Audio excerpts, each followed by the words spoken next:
Каждый раздел в системе выполняет свою функцию. Закупки я ищу в разделе «Рынки», слежу за новыми событиями в избранном, а контракты изучаю в одноименном блоке системы.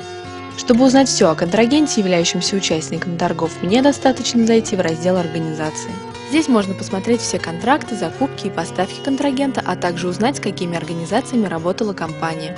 Вся необходимая информация содержится в карточке организации. С ее помощью можно провести качественный анализ закупочной деятельности компании, отследить закупки, в которых она участвовала, построить графики, а также получить доступ к контрактам и прайс-листам компании, не покидая карточку организации. Все данные карточки разделены на 3 блока. Если вы хотите просмотреть контактную информацию, реквизиты и общее количество закупок и контрактов, перейдите во вкладку «Сведения». В разделе «Деятельность» отражены связи организации с другими и ее роль по отношению к ним. Посмотрите динамику торгов организации за весь период ее участия в закупках. В разделе «Закупки и поставки» можно ознакомиться со всеми тендерами, в которых принимала участие компания: государственные, коммерческие, международные, планируемые и закупки ООС.